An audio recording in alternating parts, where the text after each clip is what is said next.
Alright, so here's our next question. I've been going to pelvic floor physiotherapy after giving birth to my second child. I have had trouble having an orgasm and I have sensation issues. When we are having intercourse, I can't feel my husband very well and my orgasms are overall weaker and harder to attain. My PT recommended a vibrator to increase blood flow to the pelvis and to increase sensation. She said it's no different than a vibrating back massager or a vibrator used for other body muscles. It improves sensation and blood flow. My stand on vibrators has always been no, because I don't want to depend on them to have an orgasm and I want my pleasure to come from my husband, not a machine. He would be all for getting one if I need to, but I just don't know in this situation. I want to have great orgasms and a pleasurable sex life. Would it be wrong to get a vibrator for this situation? First of all, can we just do a shout out for pelvic floor physiotherapists? Yes. If you're having problems with anything related to the pelvic floor or sexual health, please see a pelvic floor PT. Yes, they know so much. And this is a relatively new thing. I know when I was first married in 1991 and I had vaginismus, pelvic floor physiotherapists weren't even around. They basically told me it was all in my head. Yeah. And that was so psychologically damaging. So the fact that we have professionals who can actually deal with this stuff is amazing. And what she's going through is quite common, where after the birth of a first or second or third or whatever child, your muscles have just been so worked over. I don't know what the word is, but they've lost a lot of elasticity. Yeah, or if you've had a tear, you have scar tissue, and scar tissue doesn't have nerve endings. Right, and so going to a pelvic floor physiotherapist, you can learn exercises and get different therapies that can help you. And with scar tissue, you often have to learn how to loosen again because scar tissue is very rigid, whereas the vagina is usually quite elastic, but sometimes the problem is it's so elastic, it's like a stretched out elastic that's lots, that you pull it, but then it doesn't bounce back. Yeah. And that sounds more like what she's going through is, you pull it and then there's just nothing there. And so if you get the blood flowing back to the area, you'll have better control, you can tighten everything back up again, it might naturally tighten a little bit more on its own if the blood's actually pumping through. Yeah. So that's what they're trying to get happen here. And I would say, if your pelvic floor physiotherapist thinks this is going to work for you, I don't think that's a problem. Yeah, now if your pelvic floor physiotherapist was saying something, because, there's always good and there's bad in every profession. Like, if your PT was saying, well, if you just can't orgasm through sex, try a vibrator. Yeah. That's very different. But what she's saying here is your body needs to relearn to send blood to the fun bits. Yeah. Like, that's what she's saying, right? Like, the pelvic floor physiotherapist is saying, use a vibrator to tell your body, we want the blood to go here. Please send blood downstream. That's what we're trying to say here, right? And so if you were concerned about using a vibrator to require that for orgasm, like, you could try all sorts of things, right? Like, you could use the vibrator until you become aroused and then allow, your husband to actually get you there, or... You can also have him use the vibrator so he's part of it. It doesn't it has to be a solo experience This is not the same thing as using a vibrator as a sex toy. No. This is using a vibrator as a medical device so that you can then enjoy sex. There's something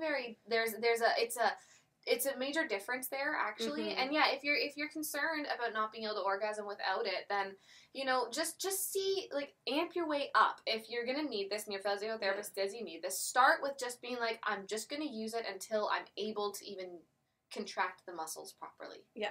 Or I'm just gonna use it until I start feeling like the buzz of arousal, right? Or I'm gonna use it until XYZ, and then if that doesn't really work, then you just go a little bit more as far as you're comfortable. Okay, I gotta tell the story. So we were talking about medical aid device, I guess we could call it, on Facebook a couple of weeks ago, and I mean, this thing, it's a pelvic floor exerciser where you squeeze, and it's an internal exerciser. You squeeze, and it registers how hard you're squeezing, and it just helps train those muscles. Talk to a medical professional before you even think of using something like that, because it's counterindicated for some issues, but it can really help in others. Anyway, so we were talking about this on Facebook, and this one woman insisted that this was a sex toy. And I mean, you should see this thing. It's like, it's the least sexy thing you can imagine, like it works. And again, lots of people were saying that they used it and they loved it and it worked for them, but it's not like you're gonna use it and be like, oh yeah, mama. Like, it's not gonna be like that. It's a bumpy little. It's a medical device, for Pete's sake. Yeah, and so This poor woman is going off in the comments. And that's what we need to understand, is your vagina is part of your body. Yes. And sometimes we think that everything to do with the vagina needs to be sexual. Yeah. You know, which is why we don't talk about our feminine problems with, you know, with people. We can tell someone, hey, I sprained my thumb, but you can't say, my baby broke my vagina on yeah. the way out. You know?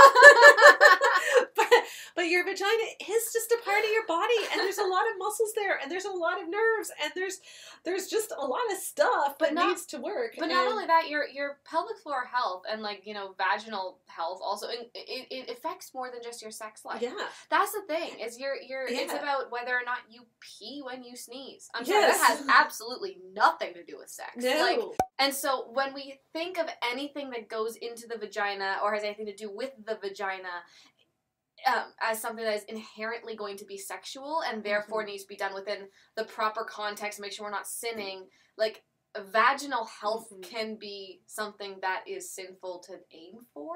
Right. And that can be a problem. Like that poor woman who was on Facebook and just kept on saying, it's a sex toy, it goes in the vagina, there are games attached, it's therefore a sex toy. And everyone in the comments was like, it's not a sex toy. A sex toy is not just anything to do with your vagina. Yeah. And we do want to be clear here, like, we're not saying you have to do anything that you personally are not comfortable with.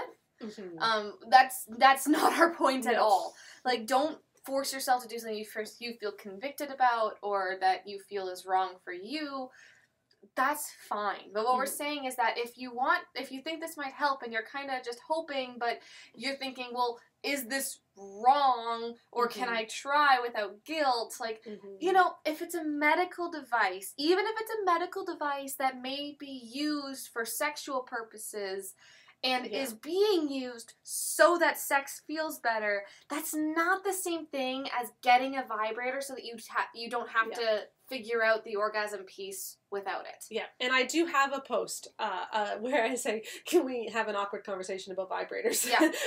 where I do go into a lot of the concerns that I do have, because I think that when we rely too much on vibrators, we can short-circuit the arousal process, and women sometimes don't know how to learn to listen to their bodies, because we do need to learn to listen. But it doesn't sound like that's her issue. And it sounds like she could orgasm until this second child. And so she does know how to listen to her body. It's just that her muscles aren't working, and her blood flow's not working, and all kinds of stuff isn't working. So get that working again, and she's probably going to be okay. So remember that sometimes your vagina is just a vagina. A vagina. Yeah. And that's it.